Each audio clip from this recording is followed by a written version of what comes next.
ആരൊക്കെ എന്തൊക്കെ എങ്ങനെയൊക്കെ പറഞ്ഞാലും Mohun Bagan super giants is best in their business. അവരുടെ ബിസിനസിന്റെ കാര്യത്തിൽ മോഹൻ ബഗാൻ സൂപ്പർ ജയൻസ് തന്നെയാണ് മുന്നിൽ നിൽക്കുന്നത്. അവരുടെ ബിസിനസ് കിരീടം സ്വന്തമാക്കുക, സിൽവർ വയർ സ്വന്തമാക്കുക എന്നൊക്കെയാണ്. അതവർ നല്ല കൃത്യമായിട്ട് ചെയ്ത് വിജയങ്ങൾ സ്വന്തമാക്കുന്നുണ്ട്, കിരീടങ്ങൾ സ്വന്തമാക്കുന്നുണ്ട്, നന്നായിട്ട് പോകുന്നുണ്ട്.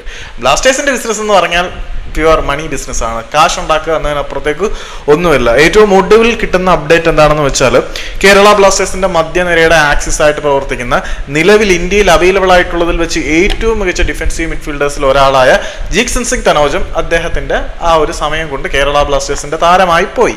ഈ ഒരു താരത്തിനെ സ്വന്തമാക്കാൻ മോഹൻ ബഗാൻ സൂപ്പർ ജയൻസിന്റെ ഭാഗത്തു നിന്നും വളരെ ലൂക്രേറ്റീവ് ആയിട്ടുള്ള ഒരു ഓഫർ വന്നിട്ടുണ്ട്. അതിപ്പം ജീക്സൺ അല്ല ഓഫർ ചെയ്യുന്നത്, കേരള ബ്ലാസ്റ്റേഴ്സിനാണ് ഓഫർ ചെയ്യുന്നത്.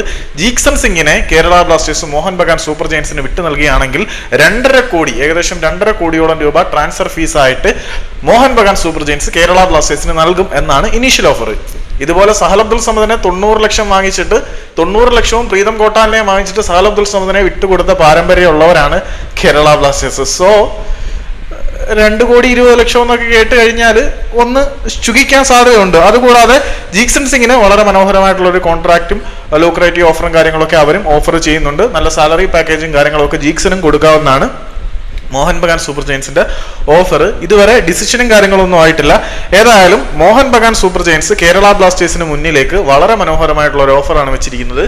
ജീക്സനെ മോഹൻ ബഗാന് കൊടുത്തു കഴിഞ്ഞാൽ ഏകദേശം 2.5 കോടിയോളം രൂപ ബ്ലാസ്റ്റേഴ്സിന് കിട്ടും. ഇപ്പൊ 2.5 കോടി എന്ന് കേട്ടാൽ കണ്ണ് മഞ്ഞടിച്ച് ബ്ലാസ്റ്റേഴ്സ് അങ്ങോട്ട് പോകുമോ ഇല്ലയോ എന്ന് നമുക്ക് കാത്തിരുന്ന് കാണാം. ഇതിനകത്ത് വേറെ ഒരു സൈഡ് എന്താണെന്ന് വെച്ചാൽ, ഇപ്പം ദിമിത്രിയോസ് ഡീമൻഡക്കോസ് പോയാൽ നമുക്ക് വലിയ പ്രശ്നമുണ്ടെന്ന് എനിക്ക് തോന്നുന്നില്ല. കാരണം നല്ലൊരു സ്ട്രൈക്കറെ ഇങ്ങോട്ട് കൊണ്ടുവരാവുന്നതേ ഉള്ളൂ. ഇപ്പോൾ ഫോറിൻ മാർക്കറ്റിൽ പ്ലേയേഴ്സ് അവൈലബിൾ ആണ്. പക്ഷെ ഇന്ത്യൻ മാർക്കറ്റിൽ ഇന്ത്യൻ പ്ലേയേഴ്സിനെ വിട്ടുകൊടുത്ത് കളഞ്ഞാൽ നമ്മുടെ ഇവിടുത്തെ ലിമിറ്റഡ് മാർക്കറ്റിൽ നിന്ന് ഇന്ത്യൻ പ്ലേയേഴ്സിനെ പർച്ചേസ് ചെയ്യുക എന്നുള്ളത് നല്ല ബുദ്ധിമുട്ടുള്ള കാര്യമാണ്. എനി മീൻസ് ജീക്സനെ പോലെയുള്ള താരങ്ങളെ ഇവിടെ പിടിച്ചു നിർത്തുകയാണ് വേണ്ടത്. അല്ലാതെ